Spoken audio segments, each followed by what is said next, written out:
नमस्कार साथियों, मैं मिस्टर टी आर नायक आप सभी का नायक आईएएस एकेडमी पर तहे दिल से हार्दिक स्वागत करता हूं, हार्दिक अभिनंदन करता हूं। तो प्यारे साथियों, हम शिक्षा मनोविज्ञान में यानी शिक्षा मनोविज्ञान का अर्थ, क्षेत्र व उपयोगिता जो हमारा टॉपिक था, इसके अंदर एक वीडियो पार्ट यानी एक क्लास हम लोग कर चुके हैं और उसके बाद में आज हमारा ये वीडियो पार्ट सेकंड रहेगा यानी सेकंड क्लास रहेगी। अब हम बात करते हैं कि फर्स्ट क्लास के अंदर हम लोगों ने क्या क्या बात की थी। शिक्षा और मनोविज्ञान इन दोनों को अलग अलग करके है जो कि समझने की हमें कोशिश कर रहे थे, जिसमें शिक्षा के बारे में हम लोगों ने कई सारी जो परिभाषाएं दी है विद्वानों ने वो बात की थी और शिक्षा का अर्थ होता क्या है उसके बारे में बात की थी। और अब आज हम क्या करते हैं और शिक्षा जो किन किन प्रकार के अंदर, किन किन भागों के अंदर या फिर क्या शिक्षा की जो प्रकृति है, शिक्षा मूल रूप से कितने प्रकार की होती है, किस शिक्षा के अंदर क्या होता है, ठीक है ना। ये बातें हम लोगों ने की थी, किस प्रकार से जो प्रश्न बन सकते हैं और हम उससे अकॉर्डिंग से प्रश्न लेकर के चलेंगे ताकि आपका एक भी प्रश्न गलत नहीं होगा।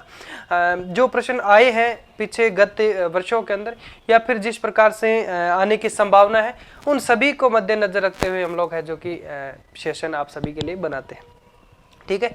और 3 शिक्षा की बात की थी हम लोगों ने, फॉर्मल एजुकेशन, इनफॉर्मल एजुकेशन और नॉन फॉर्मल एजुकेशन, यानी है ना औपचारिक, अनौपचारिक शिक्षा और एक आपकी है जो कि निरौपचारिक शिक्षा। इन तीनों के बारे में बात की थी, एग्जाम्पल भी हम लोगों ने अच्छे से लिया था और मैं आशा करता हूँ सारा कुछ आपको है जो कि पूरी क्लास आपको अच्छे से समझ में आ गई होगी। किसी प्रकार का कोई डाउट था तो आप कमेंट में बता देना। चलिए आज हम शुरू करते हैं बिना किसी देरी के, यानी शिक्षा के बारे में समझ लिया और आज हम बात करेंगे मनोविज्ञान के बारे में। शिक्षा मनोविज्ञान दोनों को अलग अलग करके है जो कि समझने की कोशिश कर रहे थे। चलो साथ साथ ही नोट्स से बनाते रहना।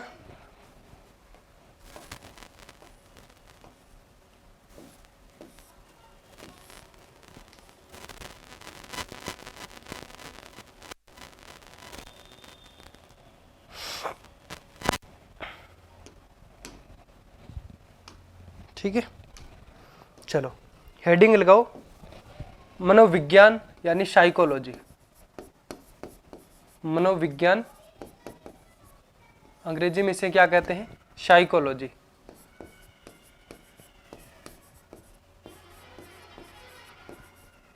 ठीक है, अब इसको समझने की कोशिश करते हैं। यानी एक विद्वान है जिसने कहा है कि मनोविज्ञान का जो अतीत है वो बहुत बड़ा है, प्राचीन है, बल्कि हम बात कर सकते हैं परंतु इसका इतिहास बहुत छोटा होता है। इसका इतिहास बहुत छोटा है। अब चलो बात करते हैं। एबिंगहॉस ने ये कहा है, एक बार समझने की कोशिश करें। एबिंगहॉस उसने कहा है कि मनोविज्ञान का अतीत क्या है? बहुत बड़ा है। अतीत बहुत बड़ा है, प्राचीन है, बल्कि बड़ा है, प्राचीन है, लेकिन इसका इतिहास बहुत छोटा है। इतिहास बहुत छोटा है। यानी इतिहास क्या होता है? आपको पता है इतिहास क्या होता है? कि जो भी घटनाएं जो क्रमबद्धता रूप से चलती रहती है वह इतिहास कहलाता है। तो इतिहास के रूप में बात करें तो मनोविज्ञान बहुत छोटा है। मनोविज्ञान का इतिहास तो बहुत छोटा है, क्रम के हिसाब से बात करें तो बहुत छोटा है, बल्कि मनोविज्ञान अपने आप में बात करें तो इसका जो अतीत है वो बहुत बड़ा है, बल्कि प्राचीन भी माना जाता है। समझ में आ रहा है? ये हम कह सकते हैं बहुत शानदार एक लाइन है और ये प्रश्न यहाँ से भी बन सकते हैं आपके कि मनोविज्ञान का अतीत बहुत बड़ा है, प्राचीन है, परंतु इसका इतिहास बहुत छोटा है। अब वहाँ पे आपको पूछ सकते हैं कि ये परिभाषा किसने दी? तो ये किसके द्वारा कहा गया है? एबिंगहॉस के द्वारा कहा गया है। ठीक है, और फिर बात करते हैं कि मनोविज्ञान जो किस विषय का एक पार्ट माना जाता है, किस विषय का भाग माना जाता है, किस विषय से अलग किया गया है?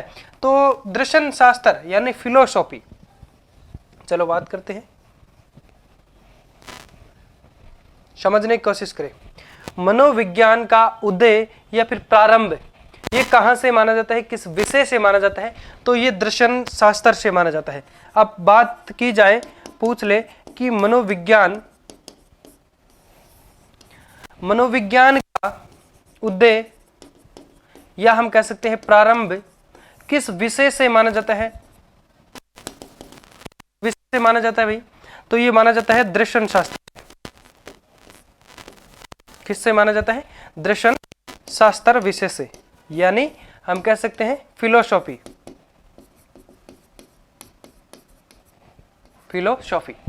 फिलोसॉफी से है जो कि मनोविज्ञान का उदय व प्रारंभ माना जाता है। तो ये आप अच्छे से इसको याद रखें। एक दो लाइन लिखते हैं, फिर इसको हम अलग अलग भाषा के रूप में इसको है जो कि समझने की कोशिश करते हैं। फिर एनसीईआरटी के अनुसार है जो कि मनोविज्ञान के कई सारे बिंदुओं के अंदर इसको परिभाषित भी किया है, वो भी हम बात करने की कोशिश करेंगे। इसको एनसीईआरटी जो हम कह सकते हैं उसने मनोविज्ञान को मानसिक प्रक्रिया भी बताया है, और दूसरा भाग है जो कि अनुभव बताया है, और व्यवहार।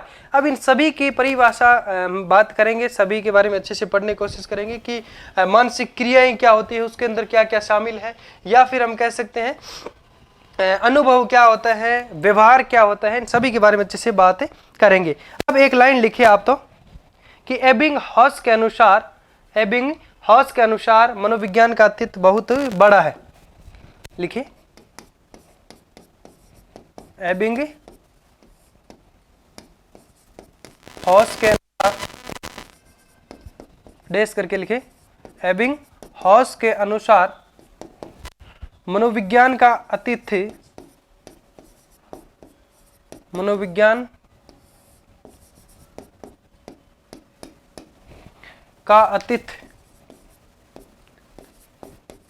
बहुत बड़ा है, परंतु बड़ा है, प्राचीन है, ऐसे पूरा लिखिए, बहुत बड़ा, प्राचीन है, बड़ा है, ऐसे लिख दीजिए, बहुत बड़ा है, अब लिखिए प्राचीन है,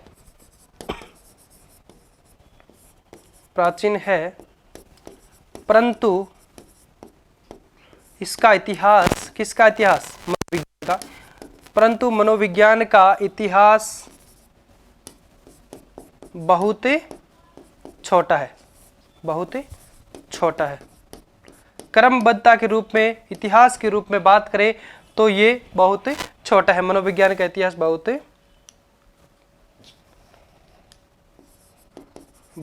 छोटा है।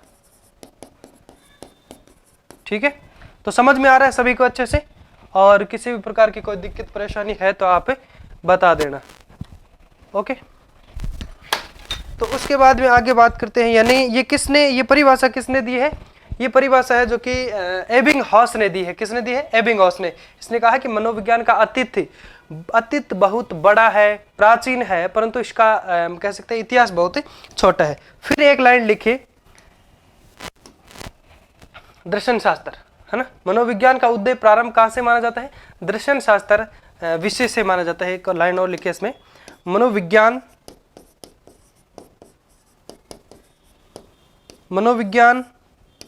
का उदय,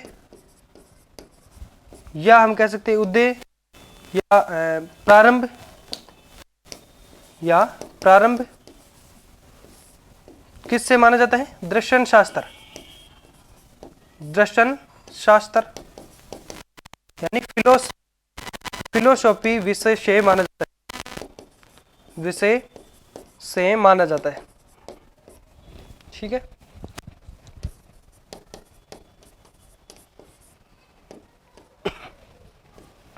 ठीक है, तो उसके बाद में हम बात करेंगे एनसीईआरटी के अनुसार कई सारी जो परिभाषाएं मनोविज्ञान की दी गई है उनके बारे में बात करें तो एक लाइन लिखिए कि एनसीईआरटी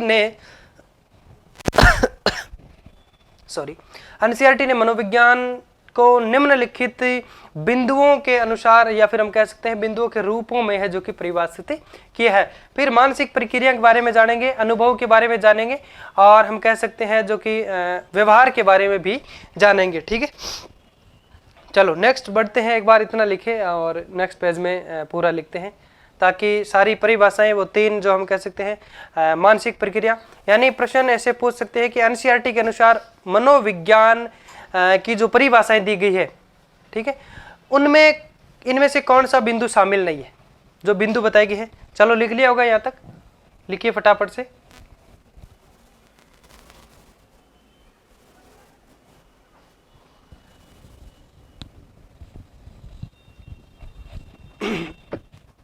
चलो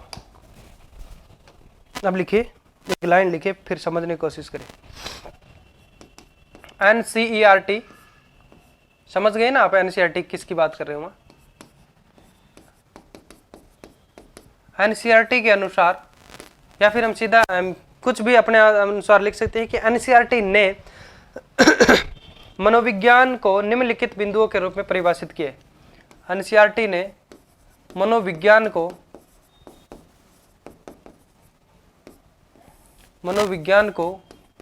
निम्नलिखित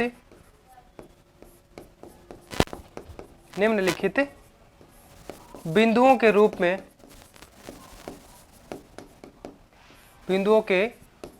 में क्या किया है? परिभाषित किया है, के रूप में परिभाषित किया है।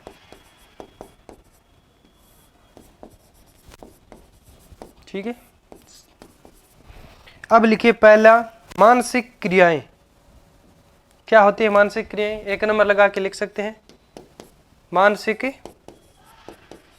क्रियाएं। मानसिक क्रियाएं। दूसरा क्या होगा? अनुभव। तीसरा क्या होगा? व्यवहार। अब आपका प्रश्न अगर आ जाए कि NCERT के अनुसार, NCERT क्या होगा? पहले मानसिक क्रियाएं होगा एक, और दूसरा होगा अनुभव, तीसरा होगा व्यवहार। ठीक है, तो ये परिभाषाएं तीन की किसने दी है? मनोविज्ञान की, ये दी है NCERT ने। तो पूछ सकते हैं कि NCERT के अनुसार इन परिभाषाओं में कौन सा एक बिंदु जो NCERT के द्वारा दी गई जो परिभाषाओं के अंदर शामिल नहीं है। एक चौथा कोई अन्य दे देंगे यहाँ पे, तो आपका है जो कि वो अलग हो जाएगा। तीनों का अच्छे से आपको याद रखना है। चलिए इनके बारे में डेफिनेशन यानी एक एक को करके है जो कि परिभाषित करते हैं, ताकि अच्छे से समझ में आ जाए और एग्जाम्पल के माध्यम से सभी को समझने की कोशिश करेंगे। ठीक है, अब मानसिक प्रक्रिया क्या होती है? जैसे कोई भी कार्य, मानसिक प्रक्रिया यानी किसी समस्या, जैसे किसी प्रकार की कोई समस्या आती है, उसका समाधान करने की हम क्या करते हैं? अपने आप में कोशिश करते हैं, माइंड के अंदर उसमें सोच करते हैं कि भाई ये जो समस्या आई है, ये जो बाधा आई है, इसको हम किस प्रकार से इसका हल निकालते हैं, है ना। यानी किसी भी समस्या के समाधान के लिए जब हम प्रत्यक्षीकरण, विभेदीकरण, चिंतन, तर्क या फिर स्मृति आदि का जो प्रयोग करते हैं, वही मानसिक प्रक्रिया कहलाती है। अब उदाहरण के माध्यम से बात करें, प्रत्यक्षीकरण, विभेदीकरण, जैसे कोई दो चीज है सेम, ठीक है, जैसे ये फैन है, तो आप क्या करते हैं? जैसे किसी प्रकार की कोई बाधा आ रही है या फिर कोई भी कार्य आपको करना है, कि जैसे फैन चलाना है, तो आप क्या करेंगे? जैसे सीलिंग फैन है, तो आप इन दोनों के बीच में विभेद करने की जो कोशिश करते हैं, ये वो कहाँ करते हैं? मानसिक प्रक्रिया जो होती है आपकी, मानसिक जो अनुक्रिया होती है आपके मन मस्तिष्क के अंदर जो चलती है। तो आप जैसे सीलिंग फैन और टेबल फैन, इन दोनों के बीच में क्या कर सकते हैं? आप एक अंतर भी आप कर सकते हैं। और उसके बाद में प्रत्यक्षीकरण, जैसे ये बोर्ड है, इसको प्रत्यक्ष रूप से आप लोगों ने है जो कि देख लिया कि भाई ये एक बोर्ड है, ठीक है, ये प्रत्यक्षीकरण हो गया। फिर आप क्या करते हैं? जैसे कि चिंतन होता है, तर्क होता है, स्मृति। जैसे चिंतन करते हैं, जैसे कि आपको कल कहीं जाना है या शादी में जाना है, ठीक है, मान लीजिए कल आपको किसी शादी में जाना है, तो आपके मन में ये नहीं होता कि भाई कल मैं कैसे जाऊंगा, क्या पहनूंगा, क्या करूंगा, और क्या मेरे पास कितने पैसे होने चाहिए, और मैं उन पैसों का कहाँ पे प्रयोग करूंगा। ये क्या होता है? आपके मन में चिंतन जो होता है। तो ये मनोविज्ञान के जो हम कह सकते हैं निम्नलिखित बिंदु जो परिभाषित भाषा के रूप में यहाँ पे जो बताए गए, उसके अंदर ये शामिल है, मानसिक प्रक्रिया के अंदर। ठीक है, तो ये चिंतन आप क्या करते हैं? नहीं करते क्या चिंतन? कि कल जो सर ने क्लास ली थी, वो हम लोगों ने रिविजन नहीं की है, और वापस ऑफलाइन क्लास में कल हम जाएंगे, नेक्स्ट डे, टुमारो, है ना, तो वापस हम जाएंगे, तो सर हमें वो प्रश्न पीछे जो कल की सेशन में जो क्लास ली गई है, यानी कल जो सेशन के अंदर जो पढ़ाया गया था वो वापस पूछेंगे तो हम क्या बताएंगे, क्योंकि हम लोगों ने पढ़ा ही नहीं, वापस घर जाके रिवीजन नहीं किए हैं। तो ये क्या होता है, ये आपके मन में चिंतन होता है, समझ में आ रहा है। और तर्क, अब इसके लिए क्या करते हैं, आप कई सारे तर्क सोचते हैं कि सर ने कल क्लास ली और हम लोगों ने रिवीजन नहीं किया, नेक्स्ट डे हम जाएंगे तो सर पूछेंगे कि ये इसका हम कह सकते हैं प्रश्न उसी क्लास में से प्रश्न पूछेंगे जो पढ़ाया था, तो वो आपको नहीं आएंगे। तो ये आपने पहले चिंतन किया, फिर आप तर्क सोचेंगे कि सर को क्या बहाना बनाएंगे, कि सर को ये बताएंगे सर कल मेरा सर दर्द कर रहा था इसलिए मैं रिवीजन नहीं किया, कल मैं वहां चला गया था, कल पापा ने मुझे कोई काम बता दिया था। ये आप तमाम तर्क अपने मन के अंदर सोचते रहेंगे। तो ये किसके अंदर शामिल होते हैं, मानसिक प्रक्रिया के अंदर शामिल होते हैं। ठीक है, तो ये है जो कि इसके अंदर आ जाती है ये सारी बातें। तो मैं आशा करता हूँ ये समझ में आ गया आपको। एक लाइन लिखे पहले, फिर हम क्या करते हैं, अनुभव को पढ़ते हैं और उसके बाद में व्यवहार को पढ़ते हैं। ठीक है, किसी समस्या के समाधान के लिए जब हम प्रत्यक्षीकरण, विभेदीकरण, चलो लिखो, किसी समस्या के समाधान के लिए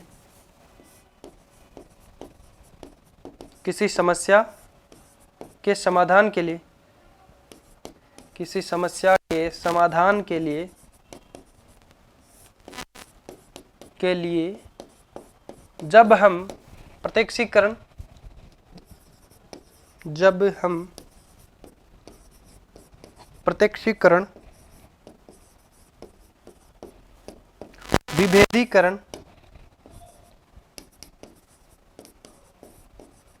विभेदीकरण, चिंतन,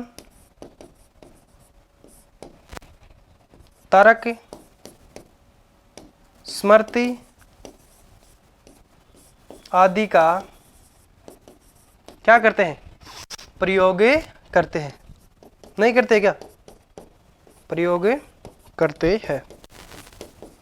तो ये क्या कहलाती है, ये सारी प्रक्रिया क्या कहलाती है, मानसिक प्रक्रिया कहलाती है। समझ में आ गया। फिर आता है अनुभव।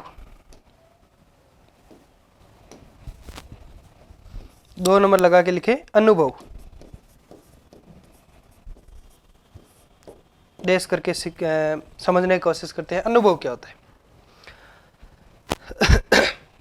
जैसे कि मान लीजिए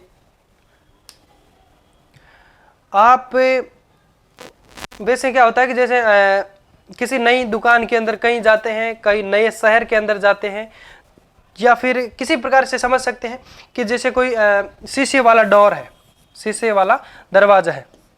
आजकल वैसे हर दुकानों में शीशे का दरवाजा, तो उसमें क्या है कि जो जगह होती है उसी के हिसाब से उसको कई जगह बाहर की तरफ शीशा खुलता है, कई तरफ है जो कि अंदर की तरफ शीशा खुलता है। जब आप पहली बार जाएंगे तो आपको पता नहीं है कि ये किधर खुलेगा। ठीक है, और ज्यादा उसमें आप चिंतन मनन करेंगे नहीं, या तो उसको धक्का देके देखेंगे और वो अंदर की तरफ नहीं खुल रहा है तो अगर बाहर की तरफ खींच के देखेंगे तो क्या होगा कि बाहर की तरफ वो खुल जाएगा। तो फिर क्या है, नेक्स्ट टाइम जब भी आप जाएंगे तो वो सारी अनुक्रिया जो आपने की थी शीशा खोलने के अंदर, वहां पे आपकी कोई भी बाधाएं आई थी उन सभी को भूल जाएंगे और आपको ये ही पता रहेगा कि ये जो शीशा है या फिर ये भी जो डोर है शीशे का, ये बाहर की तरफ खुलता है। तो नेक्स्ट टाइम जब भी आप जाएंगे तो सीधा क्या करेंगे, उसको बाहर की तरफ खोल लेंगे। तो ये आपका है जो कि अनुभव हो जाता है डायरेक्ट उस पर, यानी जो भी अनुक्रिया वहां पे हुई है सभी को भूल जाएंगे, ये आपका अनुभव हो जाएगा। सीधा आप जाएंगे और सीधा खींचेंगे और अंदर चल दिए होंगे। तो ये आपका अनुभव हो जाता है। किसी भी कार्य को करने के लिए उसमें विभिन्न जो परिस्थितियां जो होती है उसमें जो व्यवहार किया जाता है वही अनुभव बन जाता है। ठीक है, और उसी के अनुसार मान लीजिए आपको किसी अन्य गांव या फिर पहली बार किसी कोचिंग के अंदर जा रहे हैं तो आपको उस रास्ते का पता नहीं है, लेकिन आप भटकते भटकते क्या है पहुंच जाते हैं।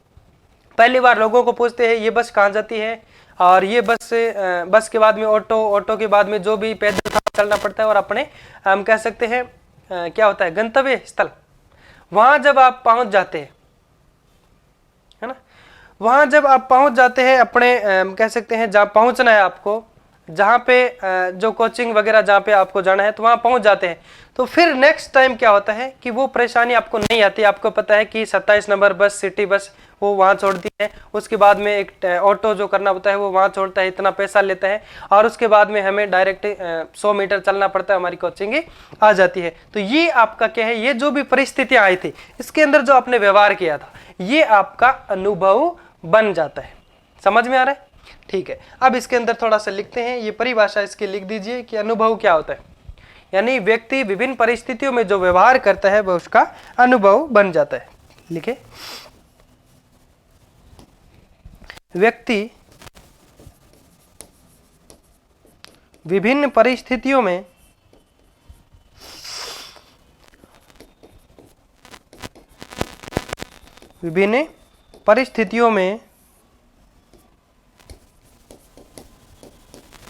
जो व्यवहार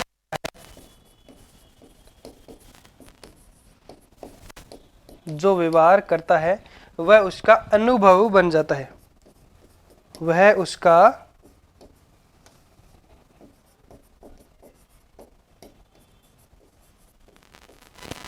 अनुभव बन जाता है। क्योंकि आप पहली बार गए तो पूछा किसी को कि ये बस कहाँ जाती है, फिर दोबारा जाओगे तो थोड़ी पूछोगे किसी को कि ये बस कहाँ जाती है, तो वो क्या हो गया, आपको अनुभव हो गया उस चीज़ का कि ये भाई इस हिसाब से आपको जाना है। ठीक है, फिर आता है व्यवहार, यानी इसमें व्यक्ति जो है वो अपने आंतरिक और बाहर दोनों व्यवहारों का प्रयोग करता है, या फिर दोनों प्रकार का जो व्यवहार है वो इसमें सम्मिलित होता है। पहले लिखिए इतना, फिर नेक्स्ट पेज के अंदर लिखते हैं, ये 2 लिखो, 1 नंबर और 2 नंबर, 2 लिखो। तीसरा जो है हमारा क्या है, व्यवहार हम पढ़ते हैं। कैसा आपका व्यवहार? अच्छा होगा, क्योंकि स्टूडेंट लाइफ है तो अच्छा होना ही अच्छा है ना, अच्छा होना ही बेहतरीन है।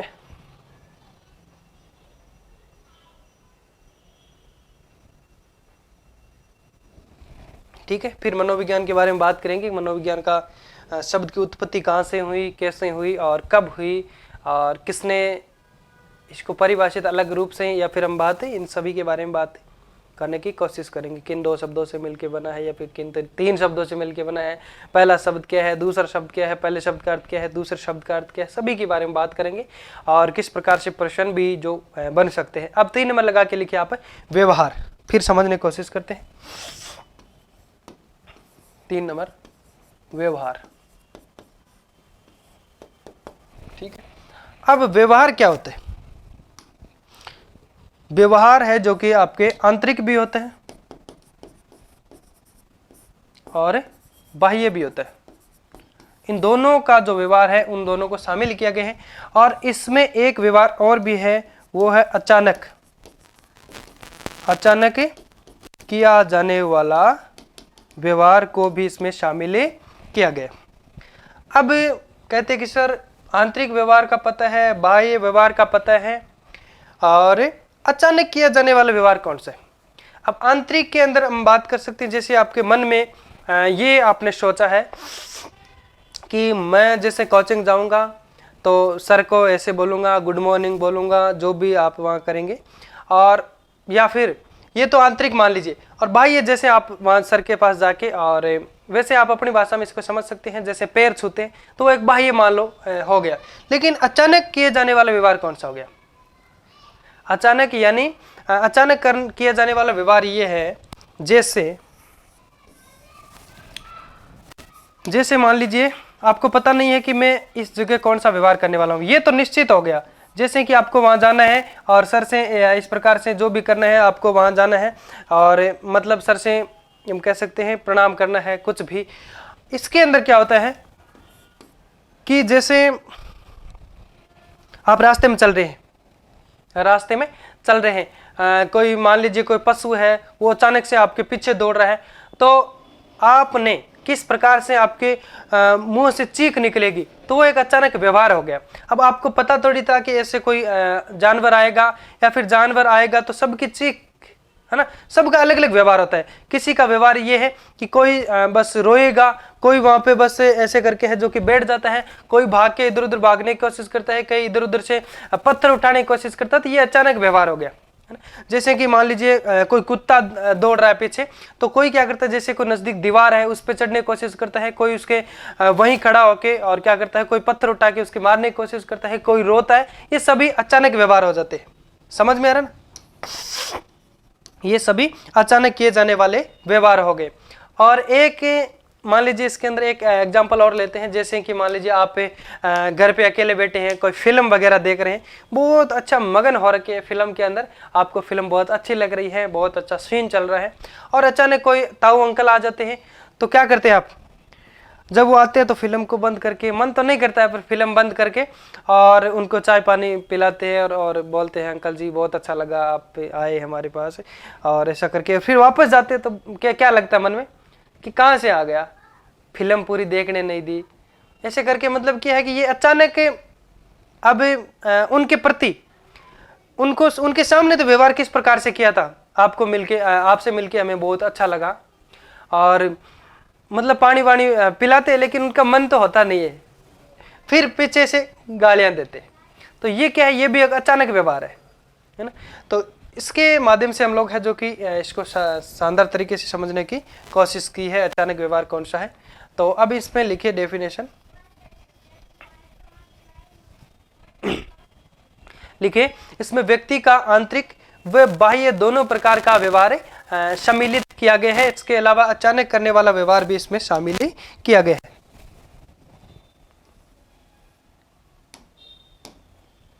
इसमें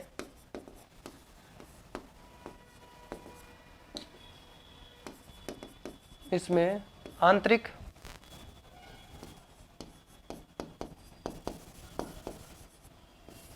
व बाह्य दोनों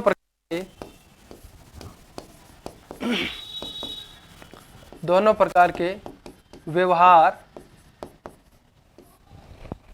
को सम्मिलित किया गया है, या फिर सम्मिलित व्यवहार को सम्मिलित किया गया है।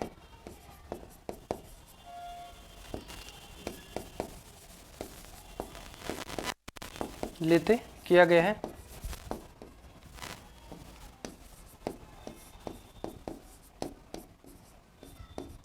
इसके अलावा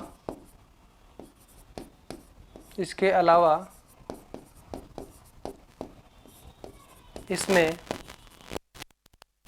अचानक से किया जाने वाला व्यवहार, समझ में तो आ गया ना, अचानक किया जाने वाला व्यवहार कौन सा हो गया, जो निश्चित नहीं होता है। अचानक से किया जाने वाला व्यवहार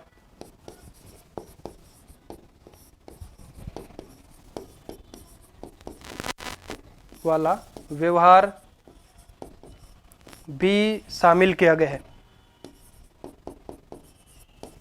भी शामिल है। ठीक है, अचानक किया जाने वाला व्यवहार भी इसमें शामिल है। आवाज आ रही है ना अच्छे से? लिखिए एक बार, मैं आवाज थोड़ा सा चेक कर लेता हूँ, आवाज अच्छे से आ रही है? ओके, लिखिए फटाफट से।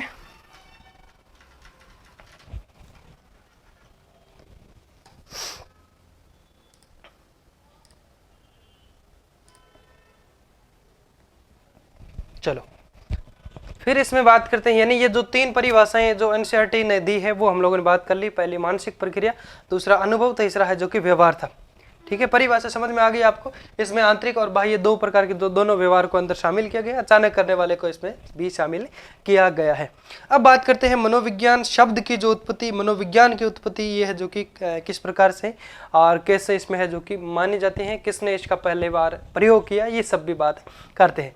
तो मनोविज्ञान जो है इस शब्द का सर्वप्रथम प्रयोग जो किया था वो किसने किया था? रुडोल्फ गोइकले नामक एक व्यक्ति जो था, एक विद्वान था, उसने किया था। कब किया था, किसमें किया था? उसकी एक पुस्तक थी साइकोलॉजिया। किसमें किया था? साइकोलॉजिया नामक पुस्तक थी, उसमें किया था 1590 में। कब है? 1590 में। ये बात आपको अच्छे से याद रखनी है। ठीक है, मनोविज्ञान शब्द का सर्वप्रथम प्रयोग रुडोल्फ गोइकले ने 1590 में अपनी पुस्तक साइकोलॉजिया में किया था। लिखिए यहाँ पे, लिखिए साइकोलॉजी।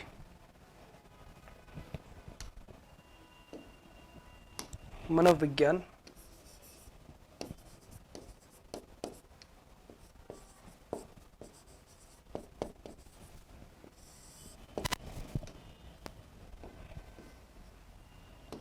मनोविज्ञान शब्द का सर्वप्रथम प्रयोग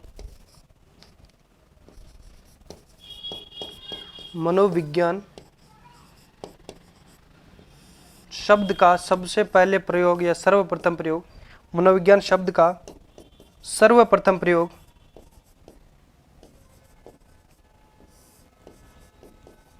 किसके द्वारा किया गया? रुडोल्फ गोइकले द्वारा। प्रयोग रुडोल्फ गोइकले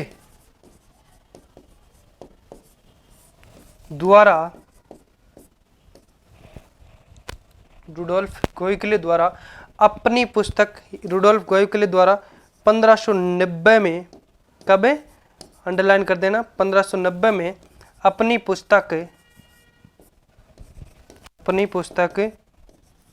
पुस्तक का नाम क्या था? साइकोलॉजिया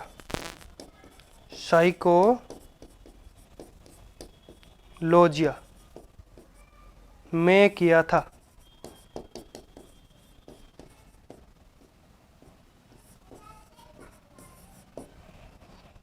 ठीक है, अंडरलाइन कर देना साइकोलॉजिया को।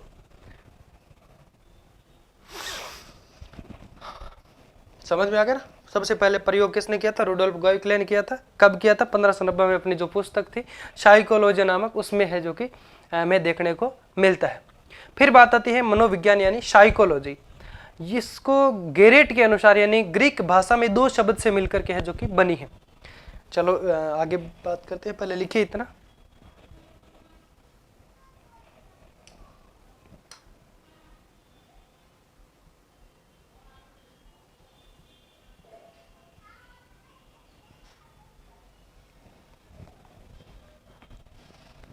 लिखिए फटाफट से। चलो अब एक प्रश्न मैं पूछता हूं आपसे। गेरेट के अनुसार, चलो पहले थोड़ा सा लिखने की कोशिश करें, एक लाइन। मनोविज्ञान, फिर प्रश्न करूंगा आपसे। मनोविज्ञान यानी साइकोलॉजी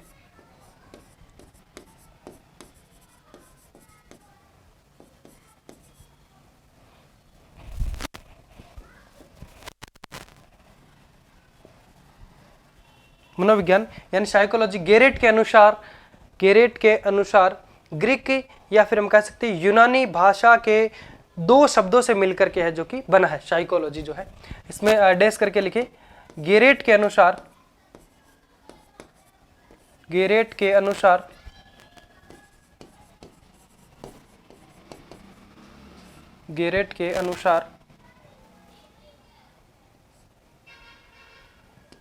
ग्रीक या यूनानी भाषा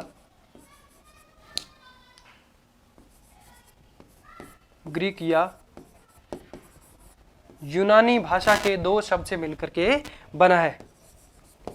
यूनानी भाषा के 2 शब्दों से मिलकर बना है। 2 शब्दों से मिलकर बना है।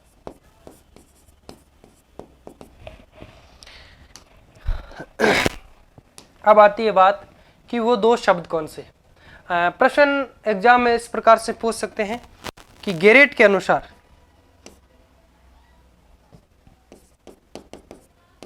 एक बार ये लिखना नहीं, ये 2 लाइन लिख दीजिए। गेरेट के अनुसार तो 2 भाषा शब्द उन्होंने बताए हैं। एक तो साइकी प्लस लॉगस। देखिए पहले साइकोलॉजी है ना, साइकोलॉजी जो शब्द है साइकोलॉजी गेरेट के अनुसार यूनानी भाषा में 2 शब्दों से मिलकर के बना है। तो उसका पहला शब्द कौन सा? गेरेट के अनुसार साइकोलॉजी का पहला शब्द जो है, इन्होंने 2 भाग जो बताए हैं, तो वो कौन सा है बताइए आप।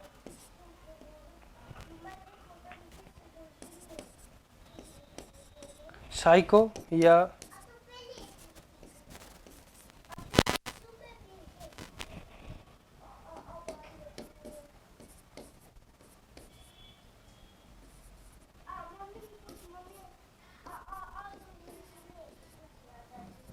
देखिए, अब पूछ ले आपको कि गेरेट के अनुसार साइकोलॉजी को यूनानी भाषा में जो दो शब्द जो बताए थे उसका पहला भाग कौन सा है, पहला शब्द बताइए। यानी पहला जो शब्द है वो क्या बताया है, गेरेट ने साइकोलॉजी का पहला शब्द कौन सा बताया है, यानी किन दो शब्दों से मिलकर के है जो कि साइकोलॉजी बना है, कौन सा होगा। अब अधिकतर इसमें क्या करते हैं बच्चे, राइट किसको करके आते हैं, साइकोलॉजी की स्पेलिंग क्या है, PSYCHO, तो इसको राइट करके आ जाते हैं, है ना। तो ये नहीं है, ये बिल्कुल नहीं है। राइट क्या होगा, साइकी, ये होगा। हिंदी में कैसे लिखेंगे, साइकी। इसका अर्थ क्या होता है, आत्मा या सॉल। ठीक है, इसको समझने की कोशिश करते हैं। जिसको आत्मा यानी उसको अंग्रेजी में सॉल कहा जाता है।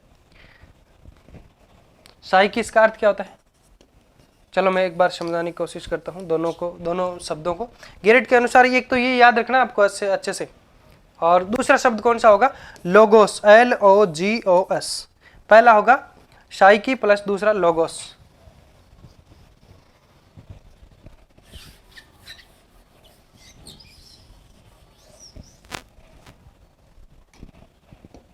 देखिए, पहला शब्द होगा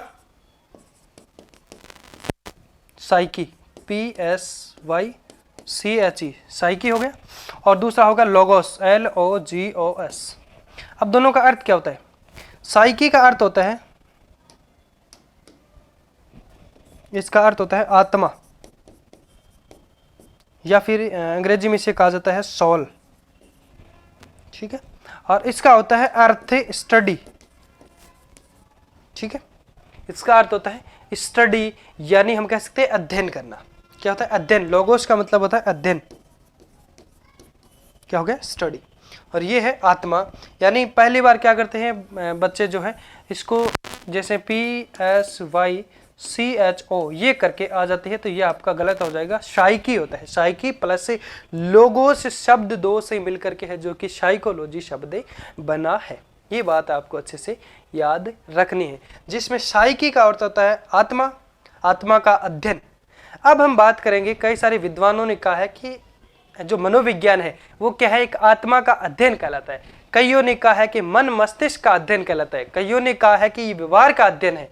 तो इसमें हम क्या करेंगे, प्राचीन काल से सदियों तक बात करेंगे, किस सदी तक इसको आत्मा का अध्ययन कहा गया है, किस सदी के बीच में इसको है जो कि किन दो सदियों के बीच में इसको मन मस्तिष्क का अध्ययन कहा गया है, और किस टाइम में है जो कि इसको व्यवहार का अध्ययन कहा गया है। ये सब हम बातें जानने की कोशिश करेंगे। ठीक है, अब लिखते हैं कि पहला, ये यहां तक लिख दिया ना, दो शब्दों से मिलकर के बना है, दो शब्दों से मिलकर बना है। अब लिखिए पहला साइकी, पहला साइकी जिसका अर्थ होता है आत्मा या सोल, और दूसरा लोगोस जिसका अर्थ होता है अध्ययन या स्टडी। पहला ऐसे लिख सकते हैं सीधा, पहला साइकी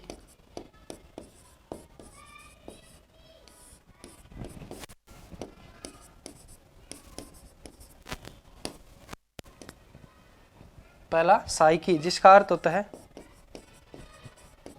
जिसका अर्थ ही होता है,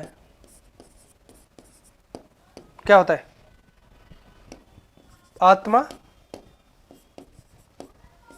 या कोष्टक में लिख दीजिए SOUL, सोल। ठीक है, अब लिखे दूसरा शब्द कौन सा है, लोगोस। कोष्टक में लिखे LOGOS, लोगोस, जिसका अर्थ होता है, क्या होता है, जिसका अर्थ होता है अध्ययन।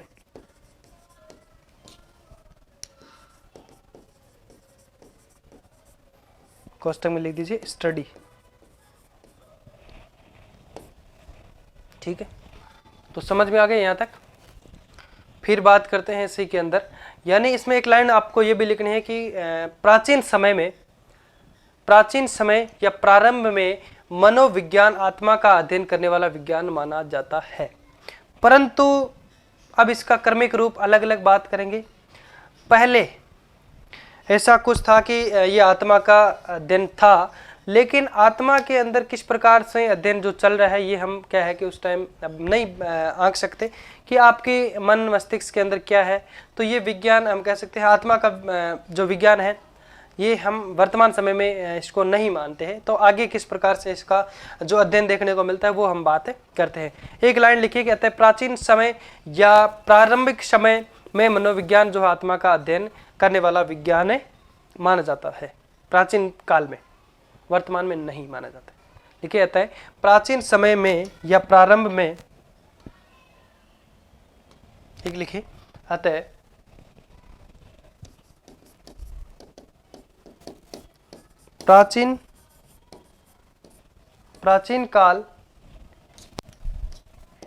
प्राचीन समय या प्रारंभ में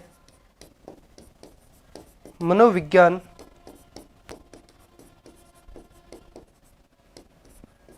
आत्मा का अध्ययन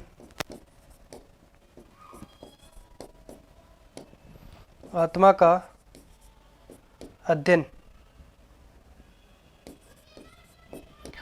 का अध्ययन वाला विज्ञान है जो कि माना जाता है। मनोविज्ञान आत्मा का अध्ययन करने वाला विज्ञान माना जाता है। लिखिए अध्ययन करने वाला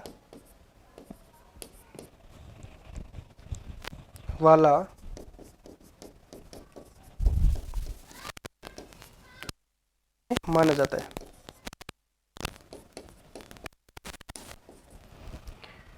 लिखिए फटाफट से। फिर वर्तमान की बात करते हैं। तो अब एक नई हेडिंग लगाना है आपको, मनोविज्ञान के क्रमिक विकास। मनोविज्ञान का क्रमिक विकास किस प्रकार से हुआ है। क्योंकि अब बात करें कि प्राचीन समय के अंदर जो शिक्षा थी वो कैसी थी, मनोविज्ञान थी वो कैसी थी। क्योंकि वर्तमान समय के अंदर कितने प्रकार के, यानी जो शिक्षक स्कूल में जब पढ़ाने जाता है तो प्राचीन की बात करें तो प्राचीन में किसी भी प्रकार का कोई डाक वगैरह बनाना ऐसा कुछ था ही नहीं, है ना। और वर्तमान में बात करें तो स्कूल में कम से कम दिन की 4-5 तो डाकें बनानी पड़ती है और पीओ के पास भेजनी पड़ती है ना। जो उसी का हम कह सकते हैं जो नोडल स्कूल होती है, नोडल स्कूल में भेजनी पड़ती है। ये तमाम जो बातें हैं ये वर्तमान शिक्षा दो थोड़ा चेंज हो गए। प्राचीन की बजाय अब वर्तमान की बात करें थोड़ा अलग है, इसलिए इनको सदियों के हिसाब से अलग अलग बांट के हम पढ़ने की कोशिश करेंगे। मनोविज्ञान का क्रमिक विकास, क्रम के अनुसार किस प्रकार से इसका जो विकास है, जो डेवलपमेंट जो भी हुआ है वो हम सारी बात यहाँ पे करने वाले हैं। तो आत्मा का अध्ययन के रूप में कब से माना जाता है और आत्मा के बाद में किस प्रकार से इसको माना जाता है, ये सब हम बातें करेंगे। तो हम कह सकते हैं प्राचीन समय से 16वीं शताब्दी तक जो आत्मा के अध्ययन के रूप में माना जाता था, मनोविज्ञान को आत्मा के अध्ययन के रूप में माना जाता था। इसके विचारक समर्थक कौन कौन थे ये भी हम बात करेंगे और इसका आधार पॉइंट क्या रखा गया था ये सब बात करेंगे। इसमें आलोचना क्या रखी गई ये सब हम इसके अंदर बातें करने वाले हैं, ठीक है। और चलो एक बार लिखिए इतना।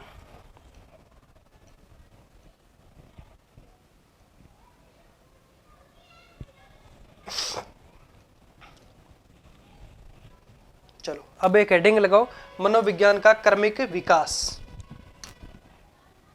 विकास हुआ कि नहीं हुआ, शिक्षा में हुआ है। मनोविज्ञान का क्रमिक विकास,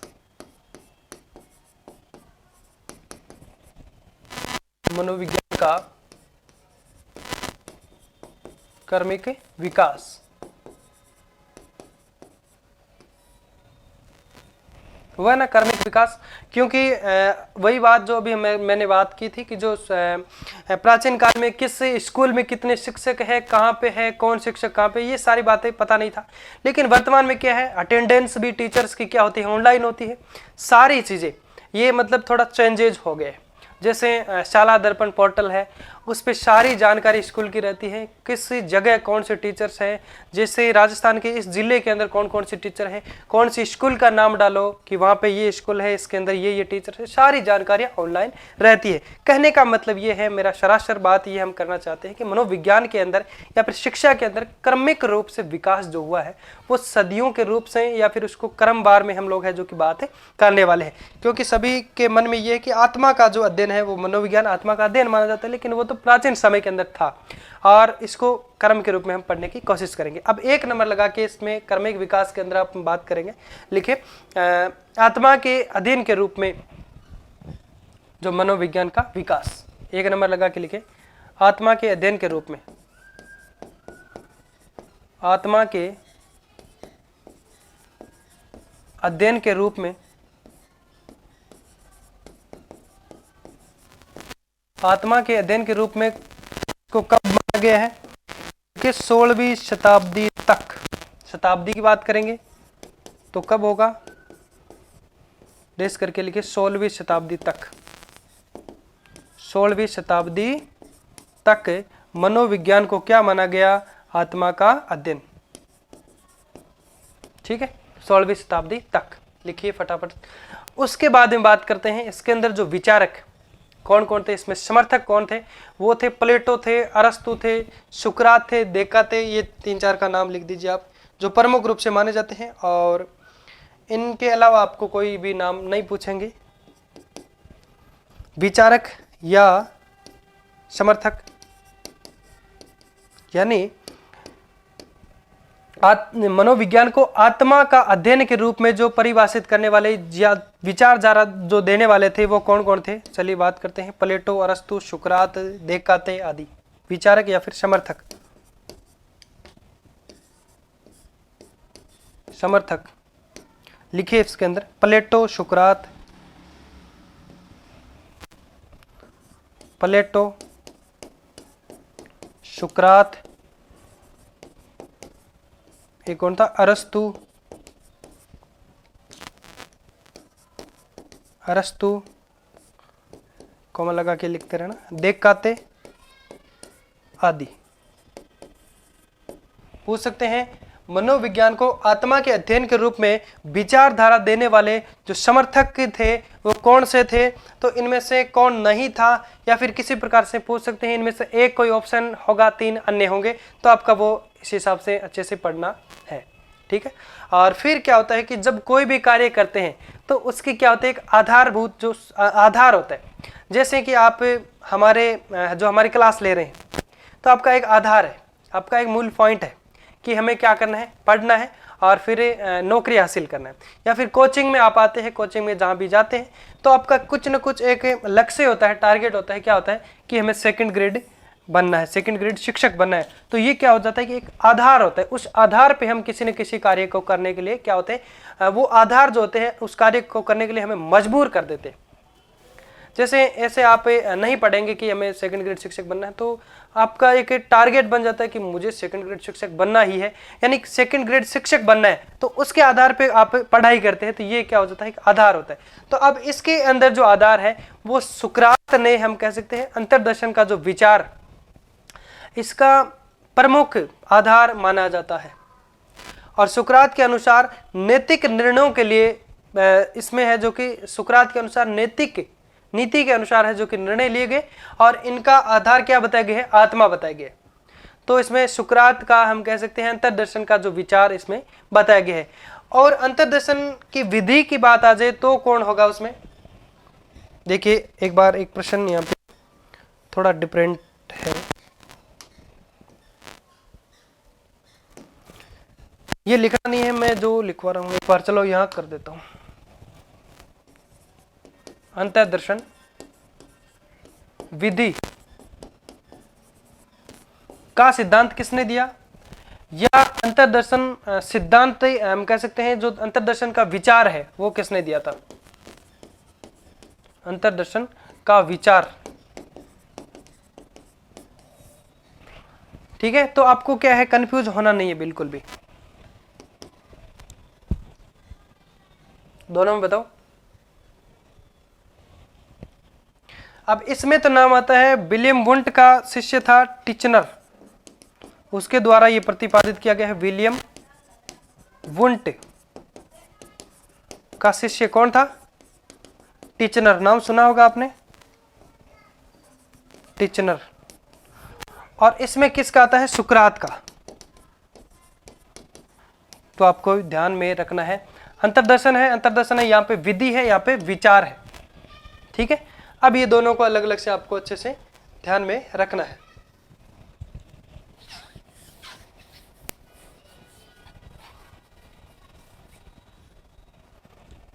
अब जो नहीं लिखा है वो लिख लीजिए। इसमें एक लाइन लिखे, आधार, सुकरात अंतर्दर्शन का विचार इसका प्रमुख आधार था। आधार लिखे, सुकरात के अनुसार, डेश करके लिखे, सुकरात अंतर्दर्शन का विचार इसका प्रमुख आधार था। अंतर्दर्शन का विचार इसका प्रमुख आधार था।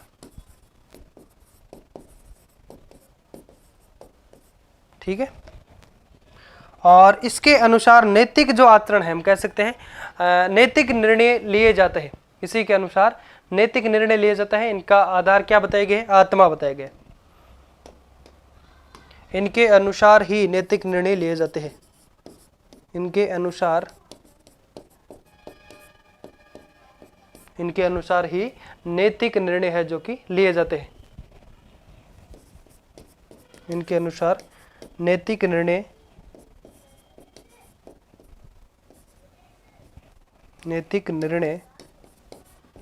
जो लिए जाते हैं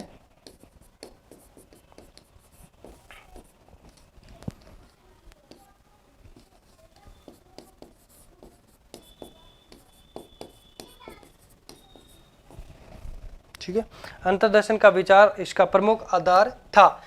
इनके अनुसार नैतिक निर्णय जो लिए जाते हैं, इनका आधार क्या है? आत्मा। उनका आधार या फिर इनका आधार क्या है? इनका आधार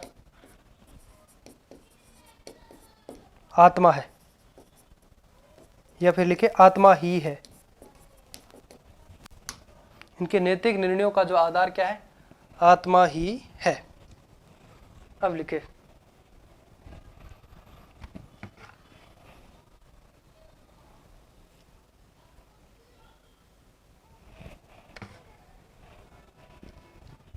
तो ये 16वीं सदी यहाँ पे याद रखना। फिर यहाँ तक लिख दिया, और वो भी लिखवा देता हूँ यहाँ पे, जो अंतर्दर्शन विचार और विधि का, तो एक नोट लगा के लिखे, नोट लगा के कि अंतर्दर्शन विधि के जो प्रतिपादक विलियम वुंट के शिष्य टिचनर को माना जाता है।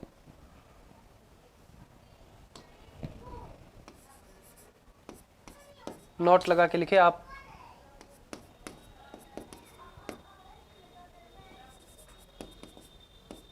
अंतर्दर्शन विधि के प्रतिपादक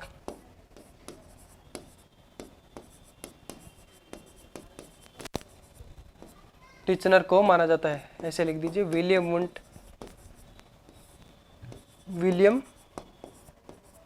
वुंट के शिष्य टिचनर थे। अंतर्दर्शन विधि के प्रतिपादक विलियम वुंट के जो शिष्य थे, क्या नाम था? टिचनर थे। शिष्य टिचनर थे, या टिचनर को माना जाता है, माना नहीं जाता है बल्कि थे, टिचनर थे। ठीक है, और उसके बाद में हम बात करते हैं, ये नोट लगा के लिखिए, अंतर्दर्शन विधि के प्रतिपादक विलियम वुंट के शिष्य टिचनर थे। और केलर के अनुसार बात करें, केलर जो महोदय थे, केलर महोदय ने अरस्तु को मनोविज्ञान का जनक या फिर पिता कहा था। केलर ने अरस्तु को मनोविज्ञान का पिता या जनक कहा था। फिर इसकी आलोचना करते, हम कुछ भी चीज़ करने के लिए उसके बारे में क्या करते हैं? आलोचना करते हैं पहले। तो फिर इसकी आलोचना लिखते हैं कि ये जो आत्मा का, यानी जो मनोविज्ञान है, इसको आत्मा का अध्ययन बताया है। तो आत्मा का कोई ना तो अध्ययन होता है, यानी इन्होंने कहा है कि ना तो आत्मा का कोई रंग होता है, ना उसका कोई रूप होता है, ना उसका कोई आकार होता है। तो इसलिए आलोचना में लिखे कि इसको ना स्पष्ट किया जाता है, इसको स्पष्ट नहीं किया जाता है। इसलिए फिर आगे जाकर के है जो कि क्या है, मनोविज्ञान का जो अर्थ या फिर परिभाषा है अलग अलग रूपों में दी गई थी। पहले एक लाइन लिखे कि केलर महोदय ने अरस्तु को मनोविज्ञान का जनक या पिता कहा। केलर महोदय ने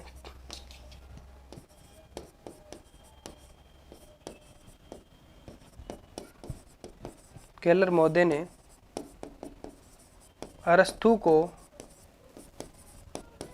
मनोविज्ञान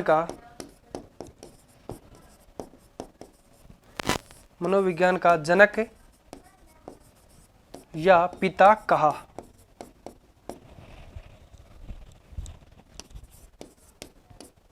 ठीक है, अब लिखिए आलोचना। आधार लिख दिया आपने। आलोचना कि आत्मा का रंग रूप आकार नहीं होता है। आत्मा का रंग रूप आकार आदि स्पष्ट नहीं। आत्मा का रंग रूप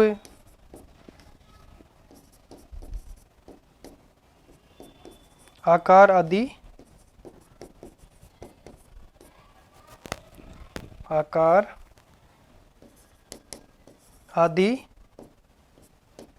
स्पष्ट नहीं। इसलिए हम कैसे मान सकते हैं भाई कि ये आत्मा का अध्ययन है। आत्मा का कोई ना तो रंग होता है, ना ही कोई रूप होता है, ना कोई आकार होता है, तो ये स्पष्ट नहीं है। ये इसकी आलोचना की गई है आत्मा के अध्ययन के रूप में। ठीक है, फिर एक लाइन और लिखी इसके अंदर कि अरस्तु जो थे, इनकी अरस्तु को मनोविज्ञान का जनक या पिता माना जाता है। तो इनकी एक प्रसिद्ध पुस्तक थी जिसका नाम था क्या नाम था, डी एनिमा नामक इनकी एक मनोविज्ञान जो पुस्तक थी। यानी लिखे अरस्तु की प्रसिद्ध पुस्तक डी एनिमा मनोविज्ञान का ही एक ग्रंथ है। लिखे अरस्तु की प्रसिद्ध पुस्तक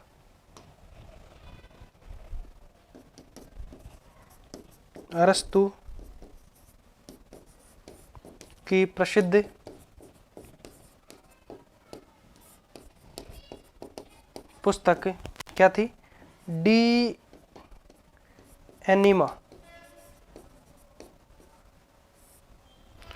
एनिमा मनोविज्ञान का ही ग्रंथ है। मनोविज्ञान का ही ग्रंथ है।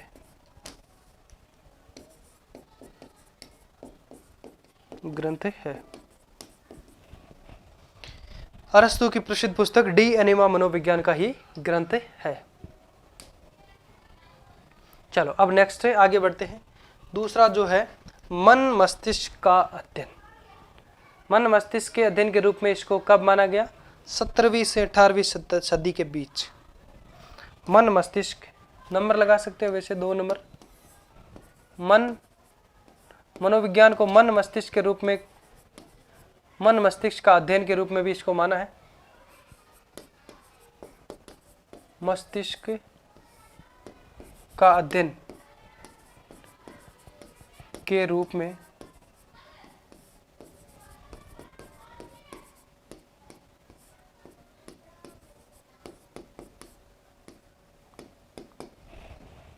मन मस्तिष्क के अध्ययन के रूप में, ठीक है, कब से कब माना गया है, शताब्दी। सीधा लिखने की कोशिश करें क्योंकि हम लोगों ने जो बातें मेन थी वो समझ ली है। शताब्दी की बात करें तो 17वीं से 18वीं शताब्दी।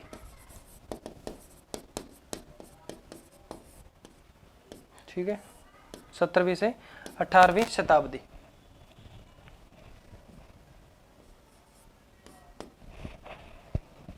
पूछ सकते हैं मनोविज्ञान को आत्मा के अध्ययन के रूप में माना गया है या फिर माना गया था। तो आपके वहाँ पे पूछ सकते हैं 16वीं सदी तक, 16वीं से 17वीं शताब्दी तक, या 17वीं से 18वीं, तो राइट क्या हो जाएगा 16वीं सदी तक। ठीक है, और इसमें हम बात करें तो समर्थक या प्रमुख जो समर्थक वो कौन थे, और इसके जो समर्थक है उनको हम बात करते हैं। जैसे कि कौन था, इटली का था एक विचारक था जिसका नाम था पेम्पोनोजी, पेम्पोनोजी था, और एक हॉब्स था, लोक था, बर्कले था, और एक था लिबनिज। ये इसके प्रमुख समर्थक थे। ठीक है, और फिर एक बात यहाँ पे आती है, जो इसमें एक समर्थक था लोक, उसने एक शब्द का प्रयोग किया, इसमें मनोविज्ञान में एक शब्द का प्रयोग किया है, टेबुला राशा। टेबुला राशा शब्द का प्रयोग किया था, जिसका अर्थ क्या होता है, कोरी स्लेट।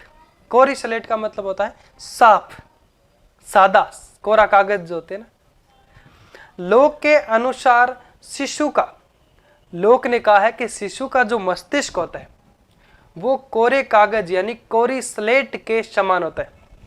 जैसे मान लीजिए स्लेट का मतलब जो प्राइमरी स्कूल में हम पढ़ते हैं पाटी जिसको कहते हैं, ये स्लेट है, ये शिशु का स्लेट है। इसको शिशु का स्लेट, शिशु का जो मस्तिष्क है ये कोरे स्लेट के समान होता है, कोरे कागज के समान होता है, जिस पे कुछ भी लिखा हुआ होता नहीं है, और जिसको हम जिस प्रकार से ढालने की कोशिश करते हैं तो उस प्रकार से ढाल सकते हैं। ऐसा लोक ने कहा है कि ये कोरी कागज के समान होता है।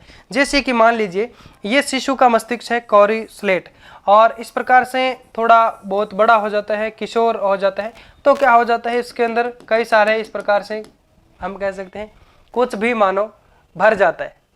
ठीक है, तो वो कोरी स्लेट के अनुसार नहीं माना जाता है। तो ये हम कह सकते हैं इसमें कुछ भी हम ऐड कर सकते हैं, और इसमें हम कह सकते हैं अच्छा भी ऐड कर सकते हैं, बुरा भी ऐड कर सकते हैं। इसको जिस प्रकार से हम ढालने की कोशिश करें उस प्रकार से हम ढाल सकते हैं, क्योंकि कोरा कागज है, इसमें कुछ भी लिख सकते हैं, और जब कुछ भी भर जाता है तो उसमें हम ऊपर से ऐड कैसे कर सकते हैं, है ना। तो ये लॉक ने कहा है कि टेबुलर राशा, जो इसका अर्थ क्या होता है, कोरी स्लेट। फिर हम इसके आधार की बात करेंगे, आलोचना करेंगे। आधार क्या है कि व्यक्ति जो निर्णय लेता है उसका प्रमुख आधार क्या होता है, मन या मस्तिष्क होता है। होता कि नहीं होता, होता है।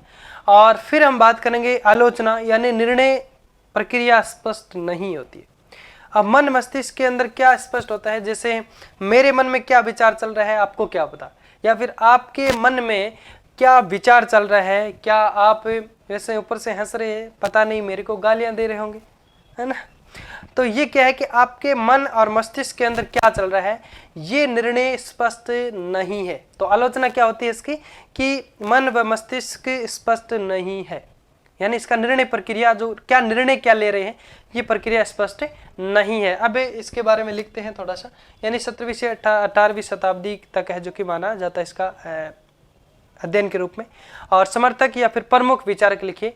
इटली के एक तो थे, इसमें इटली के थे पेम्पोनोजी, हॉब्स, लॉक, बर्कले, लिबनिज आदि।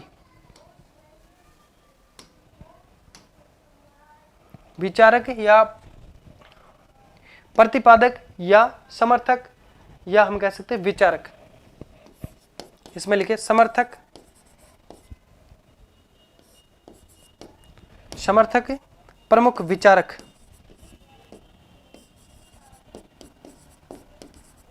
विचारक इटली के पेम्पोनोजी थे एक तो, इटली के पेम्पोनोजी, लोक, हॉब्स, लिबनिज,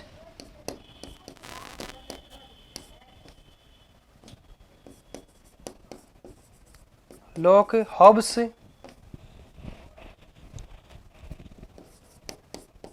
हॉब्स, लिबनिज, और एक था आपके बर्कले।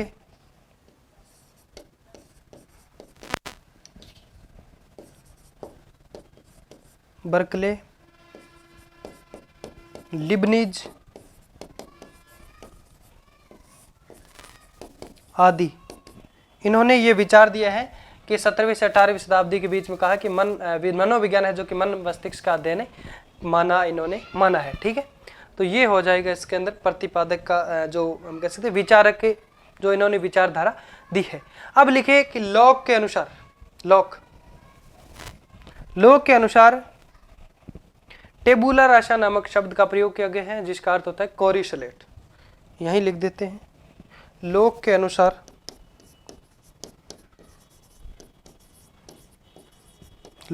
अनुसार टेबुला रासा, अंडरलाइन कर देना, टेबुला रासा शब्द का प्रयोग किया गया है, प्रयोग किया गया है, जिसका अर्थ होता है कोरी स्लेट, जिसका अर्थ होता है कोरी स्लेट। कोरी स्लेट का, कोरी का मतलब सादा, स्लेट।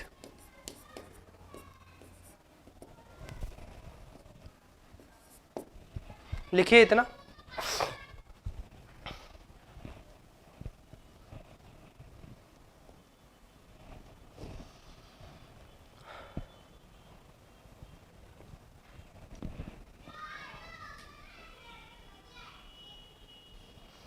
अब इसके अंदर दो परिभाषाएं, यानी हम कह सकते हैं, एक परिभाषा है वो किसने दी थी कि तुम मुझे एक बालक दो, तुम मुझे एक बालक दो, मैं उसे वैसा बना सकता हूं जैसा तुम चाहते हो।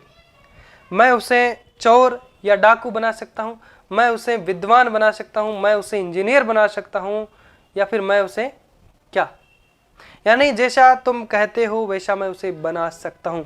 ये परिभाषा किसने दी? तो ये जो परिभाषा ये तो दी थी वॉटसन ने, जेबी वॉटसन ने दी थी कि तुम मुझे एक बालक दो, मैं उसे वैसा बना सकता हूं जैसा तुम चाहते हो। तुम कहो तो मैं उसे डॉक्टर बना सकता हूं, इंजीनियर बना सकता हूं, या फिर चोर या डाकू भी बना सकता हूं। तो ये तो वॉटसन ने कहा था। और वहां पे हम कह सकते हैं, एक यहाँ पे शब्द आता है लोक ने जो कहा है कि शिशु का मस्तिष्क कोरे कागज या कोरी स्लेट के समान होता है, जिसको हम जिस प्रकार से ढालना चाहे उस प्रकार ढाल सकते हैं। तो ये किसने कहा है? ये लोक ने कहा है।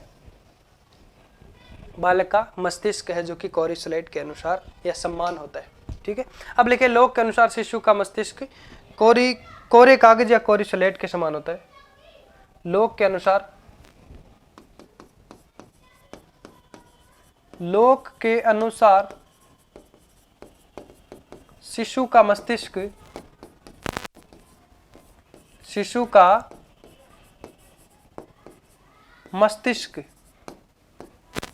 कोरे कागज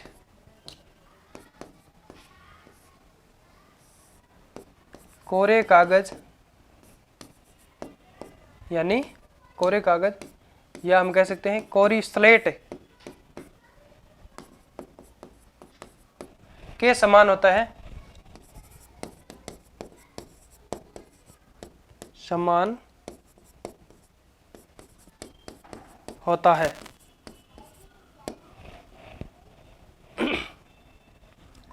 शिशु का मस्तिष्क कोरे कागज कोरी स्लेट के समान है जो कि होता है। अब आधार में लिखिए कि व्यक्ति जो निर्णय लेता है उसका प्रमुख आधार मन या मस्तिष्क होता है। व्यक्ति जो भी निर्णय लेता है उसका प्रमुख आधार क्या होता है? मन या मस्तिष्क होता है। आधार लिखे, व्यक्ति जो भी निर्णय लेता है, जो भी निर्णय लेता है उसका प्रमुख आधार क्या होता है? उसका प्रमुख आधार मन या मस्तिष्क होता है। उसका प्रमुख आधार मन या मस्तिष्क होता है, मन मस्तिष्क होता है।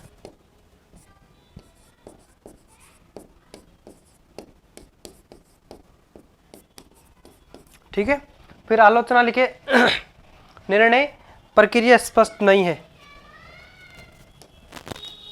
आलोचना, निर्णय प्रक्रिया क्या है? स्पष्ट नहीं है।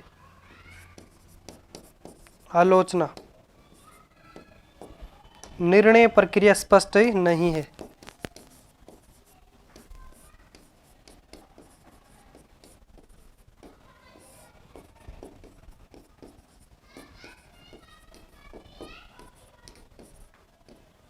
लिखो।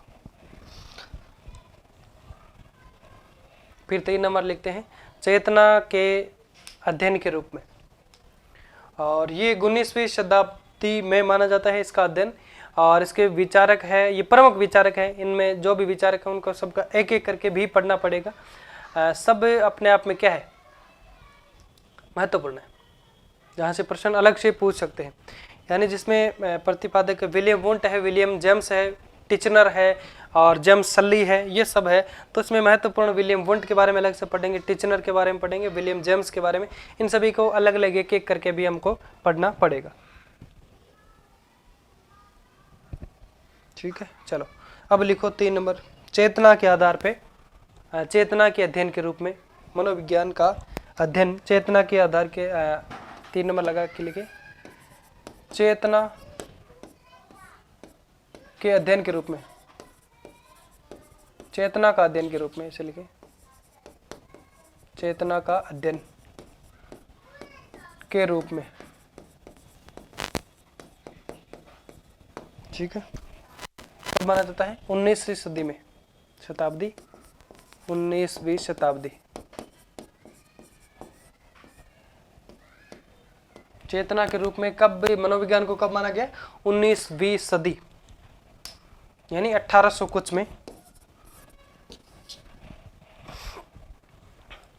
तो इसके प्रमुख विचारक लिखे William Wundt, Titchener, William James, William Sully, James Sully. विचारक या समर्थक जो भी, William Wundt, William Wundt, Titchener, William James,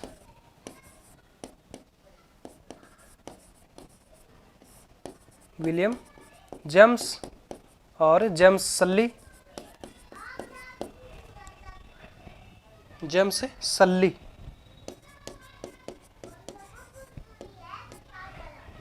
ठीक है, ये इसके प्रमुख विचारक है। ठीक है, और फिर क्या करते हैं, एक एक करके सभी को पढ़ते हैं। पहले लिखते हैं विलियम वुंट के बारे में पढ़ते हैं। ठीक है, 1 नंबर लगा के लिखे विलियम वुंट। विलियम वुंट ने मनोविज्ञान की जो प्रथम प्रयोगशाला की जो स्थापना की थी, कहाँ पे की थी, जर्मनी के लिपजिंग शहर में। क्या नाम से की थी, लिपजिंग विश्वविद्यालय के नाम से की थी। कब की थी, 1879 में है जो कि की थी, जिसको वर्तमान में कार्ल मार्क्स के रूप में भी जाना जाता है, लिपजिंग विश्वविद्यालय को। ठीक है, अब 1 नंबर लगा के लिखिए आप विलियम वुंट।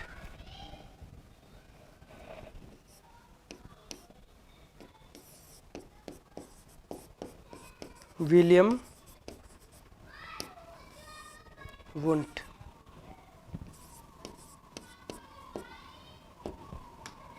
अब इसमें लिखते हैं डैश करके, नीचे लिखे कि विलियम वुंट ने मनोविज्ञान की सबसे पहले, मनोविज्ञान की प्रथम प्रयोगशाला की स्थापना की थी। कहाँ पे, जर्मनी के लिपजिंग शहर में, लिपजिंग विश्वविद्यालय के नाम से, या फिर लिपजिंग विश्वविद्यालय के अंदर हम कह सकते हैं, के अंदर 1879 में है जो कि स्थापित की थी प्रयोगशाला।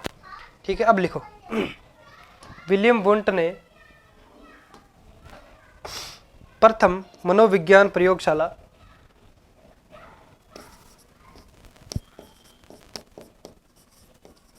विलियम वुंट ने प्रथम मनोविज्ञान प्रयोगशाला, प्रथम मनोविज्ञान प्रयोगशाला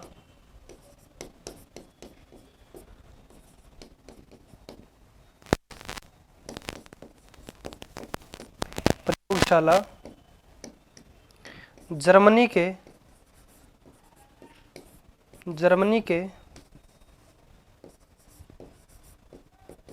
लिपजिंग शहर, लिपजिंग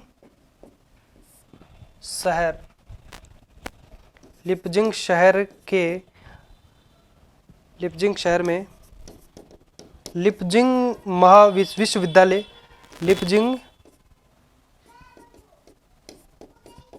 विश्वविद्यालय में के अंदर, लिपजिंग विश्वविद्यालय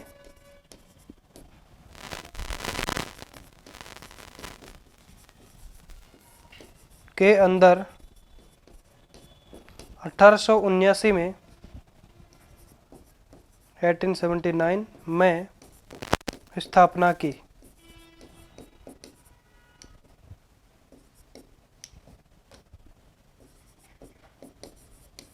समझ में आ गया?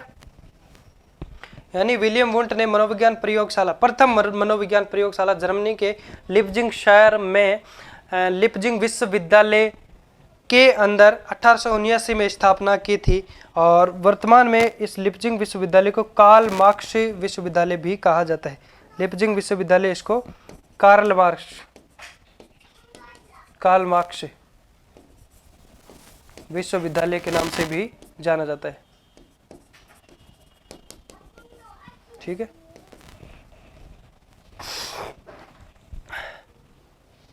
लिख लिया यहां तक।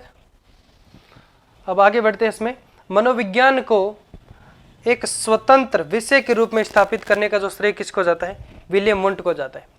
और दर्शन शास्त्र में मनोविज्ञान को अलग अलग करने का या फिर अलग करने का जो प्रथम श्रेय है, औपचारिक प्रयास, वो किसने किया था? विलियम वुंट के द्वारा ही किया जाता है। और विलियम वुंट का जो संबंध है वो किस संप्रदाय से, यानी हम इसी के अंदर कुछ संप्रदाय भी पढ़ने वाले हैं। तो मनोविज्ञान हम कह सकते हैं विलियम वुंट जो है इसको संरचनावाद संप्रदाय से इसका संबंध माना जाता है। चलो इसी के अंदर 2-4 लाइन और लिखते हैं चेतना के अध्ययन के रूप में। विलियम वुंट के बारे में जो हम बात कर रहे थे, लिखे मनोविज्ञान को स्वतंत्र विषय के रूप में स्थापित करने का श्रेय दिया जाता है।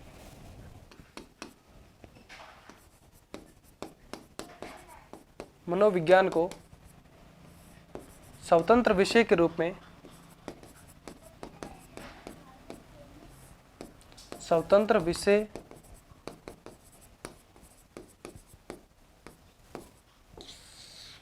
मनोविज्ञान को स्वतंत्र विषय के रूप में है जो कि स्थापित करने का श्रेय किसको जाता है? विलियम वुंट को जाता है। या फिर सीधा लिख सकते हैं विलियम वुंट को मनोविज्ञान का स्वतंत्र विषय के रूप में इसको करने का जो श्रेय दिया जाता है। स्वतंत्र विषय के रूप में स्थापित करने का श्रेय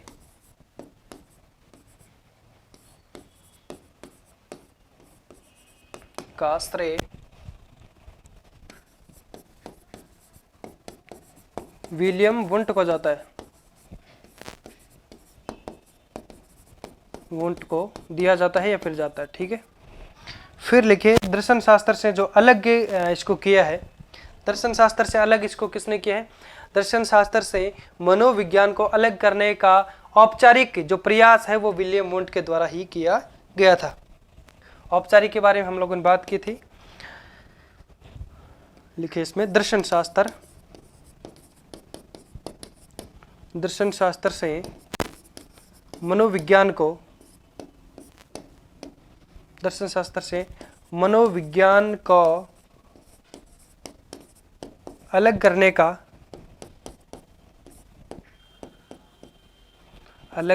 का औपचारिक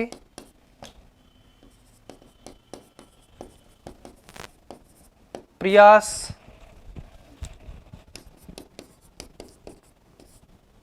किसके द्वारा किया गया? विलियम वुंट के द्वारा किया गया। वुंट के द्वारा किया गया। ठीक है, और फिर लिखें आप विलियम वुंट के बारे में किस संप्रदाय से संबंधित है? विलियम वुंट संरचनावाद संप्रदाय से संबंधित है। विलियम वुंट का संबंध, विलियम वुंट का संबंध किससे है? डैश करके लिखे संरचनावाद संप्रदाय से, संरचनावाद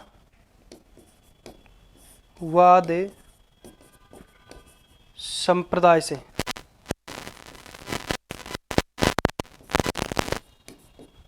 ठीक है, ये इस संप्रदाय के प्रतिपादक माने जाते हैं। फिर विलियम जेम्स के बारे में पढ़ेंगे, फिर मैकडूगल के बारे में पढ़ेंगे। और चलिए यहां तक लिख लिया होगा आपने। फिर विलियम जेम्स के बारे में पढ़ेंगे। तो क्लास का टाइम हो गया है, तो आज क्या करते हैं, इस क्लास को यहीं पे पूर्ण करते हैं और फिर मिलते हैं एक नए जोश और जुनून के साथ। तब तक के लिए एक छोटा सा ब्रेक लेते हैं। बाय बाय, जय हिंद।